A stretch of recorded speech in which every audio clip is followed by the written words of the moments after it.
Hey guys, I'm going to go over our buckle delete kit and how to install it on our binocular packs. So all of our binocular packs come with 4 side release buckles with auto lock male buckles on all sides. These buckles are fantastic for not slipping, but one complaint we have had from some customers is they're a bit bulkier than they would like, especially on the top buckle location. So we use 4 side release buckles because we make multiple packs, and the idea is that you can buy one harness and buy all these packs individually and unbuckle essentially the pack that you're using and plug it into a different one, so you don't have to keep buying additional harnesses depending on what you're doing. So our fishing pack, binocular pack, joey pack, and we have some other packs coming out as well that all use our standard 4 buckle connection design. But we wanted a way to make this top buckle a little bit more low profile, but still be removable and attached to all of our different chest packs. So we came out with our buckle delete kit, which essentially is 2 gatekeeper tension locks that allow you to put these on after the fact with this little spring-loaded clip, and it is much more low profile, and you can see the size difference.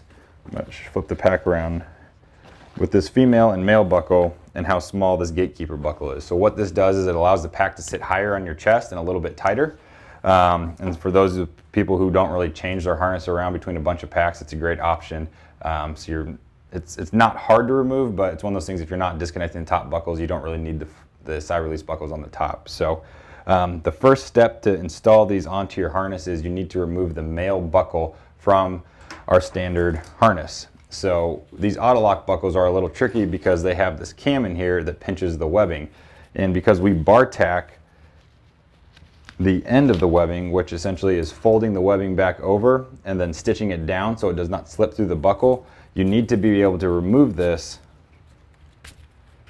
out through the male buckle. So I'm going to show you how to do that. It's really easy. If you try just feeding it through it on its own, it'll get jammed between this cam and open gap and you won't be able to get it through.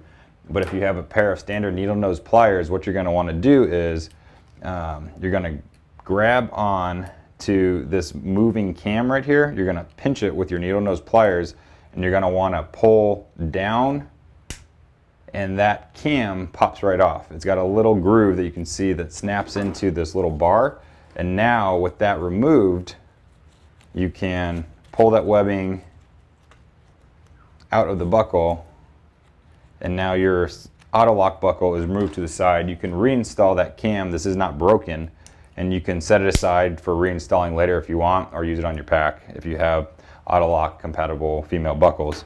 So now I'm left with the harness with a piece of webbing coming down the top vertical straps. So you can now take your gatekeeper buckle and weave that back on.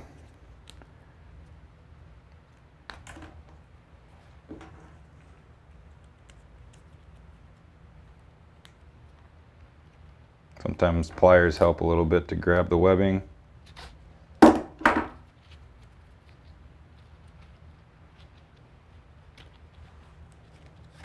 And now I have the gatekeeper tension lock installed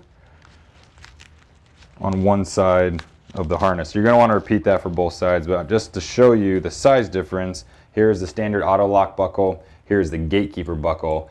This is all you need to attach to the pack, whereas this also has the female buckle that snaps into it. So this is the size difference you are saving by installing the gatekeeper buckle. So definitely more low profile, definitely smaller, allows the pack to sit higher and tighter on your chest.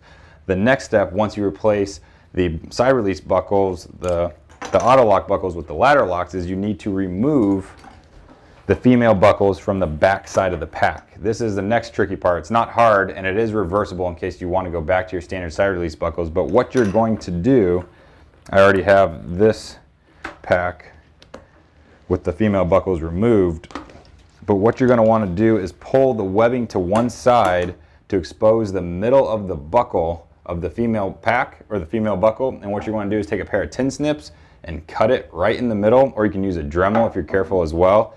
And you're going to create a slot right in the middle of the female buckle. And what you're doing is essentially making a female repair buckle. They sell buckles exactly like this with a slot in the middle. If you have a Kafaru pack, you've probably seen these before. And what it allows you to do, if you ever were to damage a female buckle, you can put this on the webbing by sliding it through the slit, and then it is trapped by the webbing. And because the slot is so small, it can't pop off. So essentially we're making a repair buckle with the female buckle. Because we use such beefy female buckles, even with this slot here, it is extremely durable and will not break.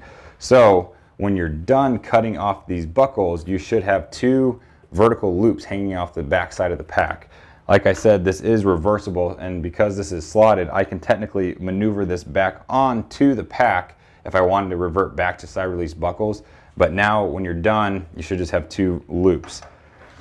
So you can now take your installed gatekeeper buckles that we did earlier, and they would slide through these loops, and then you would take that spring gatekeeper and go up and over the hook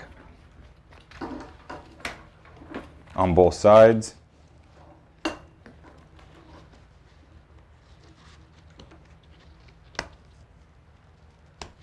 And now the buckle delete kit is permanently or is installed on your pack. And like I showed you before, it's quite the difference in size between the top male and female side release buckle and the low profile ladder lock gatekeeper. What this allows you still have access to the rear pocket. It just allows it to sit a little bit higher and tighter to your chest. So guys with a little bit smaller frame tend to like this more too. When the pack sits a little bit lower, then they can max out the adjustment. This gives you a little bit more wiggle room. Rides high and tight to your chest, so just a good way to shave a few ounces, not even a few ounces, but super low profile, allows the pack to sit higher and tighter to your chest. So if you're a guy who likes to customize your gear and make it a little bit more perfected to you, this might be for you. So check it out at marsupialgear.com. Thanks guys.